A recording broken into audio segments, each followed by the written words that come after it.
So, the ancient religion of Babylon, they all have one thing in common: the sacred feminine. The sacred feminine. The sacred feminine. Ishtar the Babylonians, Tyre the Buddhism, Fatima the Muhammad, Sophia the Gnostics, Shekinah to the Kabbalist Jew, Mary to the Catholic, and Shakti to the Hindu. These all have one thing in common: the sacred feminine. And the sacred feminine is going to take you back to the source of light, because the light that resides in that place that Plato talked about, you need a path to get back to that light. Listen, this is important. She is the one to take you to that light. Now I'm going to give you a guess. Tell me this morning, who do you think that light is? You remember what this subject's all about? Lucifer. He's the light bearer.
One more trait of this goddess is that if she finds any community in any part of the world, she has to sneak in as the mother of their nation, the Mother Nature, fertility goddess, goddess of war, angel of justice, goddess of childbirth, and so on. She infiltrated ancient Israelites, claiming herself to be the wife of Yahweh.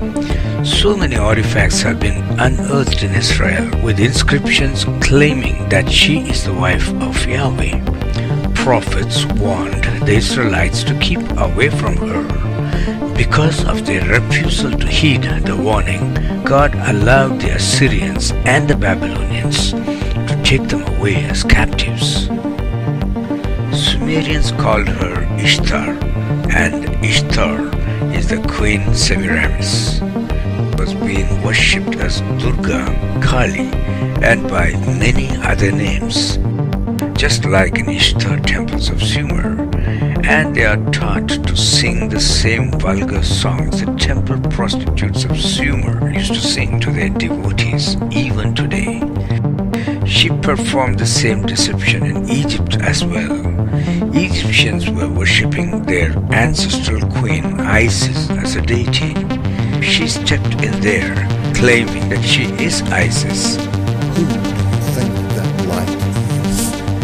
Alat, meaning the wife of Allah. Even today, whatever happens around Kaaba is all to do with these goddesses. See the level of infiltration. You call her this, or you call her that, or you call her this, or you call her that. She's the same wherever you go. She is the Mother of God. She's the universal life force.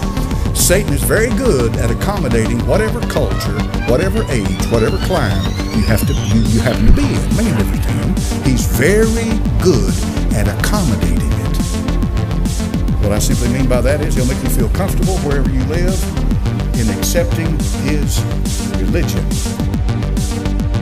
So, the ancient religion of Babylon, they all have one thing in common: the sacred feminine. The sacred feminine.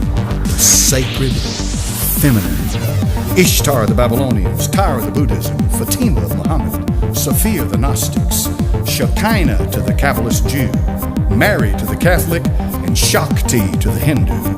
These all have one thing in common: the sacred feminine.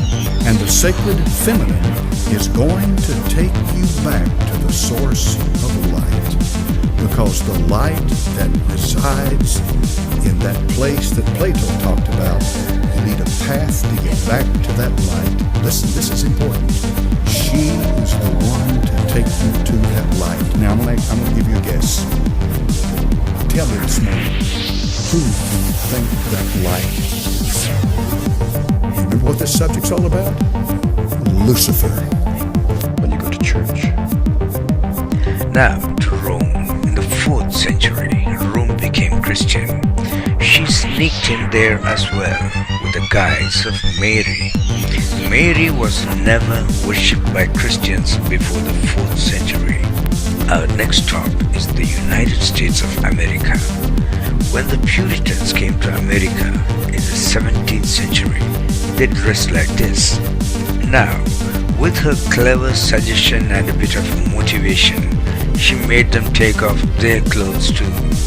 The culture she promotes hasn't changed a bit over the ages. She is dangerous. Run! Body of Christ, run! Get out! As we're told about in the Bible, that will happen. And all of a sudden, everything you've been taught, everything you believe, has suddenly come face to face with a truth that contradicts it. Truth is so overwhelmingly powerful that it's hard for you to ignore it.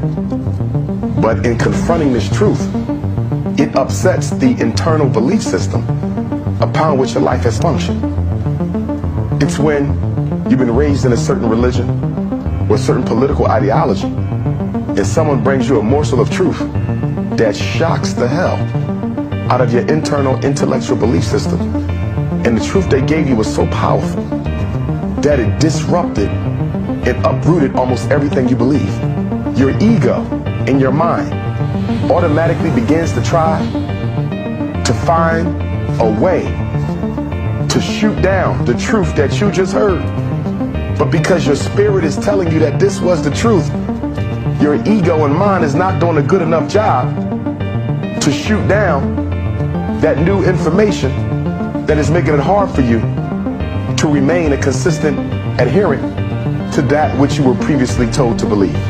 Diana Child, the false Mary.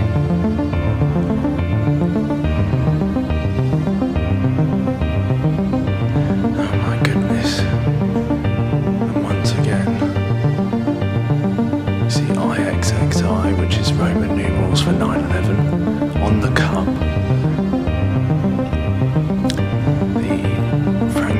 And other secret societies, there is this belief that they need to fill up this cup of sin, make people turn to bad, which you can see happening, in order to provoke their Christ to come, which they think is the real Christ.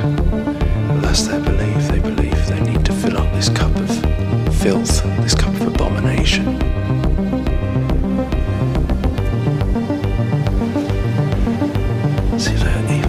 Saying to receive the scroll and to break open its seals. Oh my goodness, I didn't even realise this was here. I used this picture in a video the other day. That is Napoleon the Destroyer. Mars, the Roman god of war. Satan is very good at accommodating whatever culture, whatever age, whatever clime you happen to be in. Make a difference to him. He's very good at accommodating it. What I simply mean by that is he'll make you feel comfortable wherever you live in accepting his religion.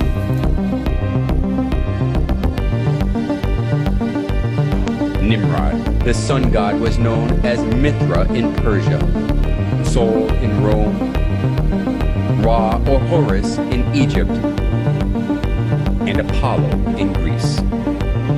Semiramis and Tammuz, who were the start of the mother-child worship, was called Isis and Horus, Venus and Dionysus, Diana and Attis, and Astaroth and Tammuz, respectively. Besides these, the image of Goddess, who is holding a baby in her arms, was venerated in many countries of the world. Beloved Church of Jesus Christ, I know tonight I'm speaking not just at Times Square Church, but there'll be churches all over North America, in particular the United States and Canada, that are going to hear this message. Beloved Church, get away from their altars. Run for your life. The Apostle Paul, let me read it to you. Don't turn. 2 Corinthians chapter 6. He says, what agreement, verse 16, is the temple of God with idols? You are the temple of the living God. As God has said, I will dwell in them and walk in them, and I will be their God, and they shall be my people. Verse 17, he says, wherefore come out from among them, and be ye separate, saith the Lord, and touch not the unclean thing, and I will receive you, and will be a father to you, and you shall be my sons and daughters, says the Lord Almighty. Will you come up with a justification? Will you come up with a rationale for why you're experiencing information or circumstances that are in direct contradiction to what you've been taught to believe?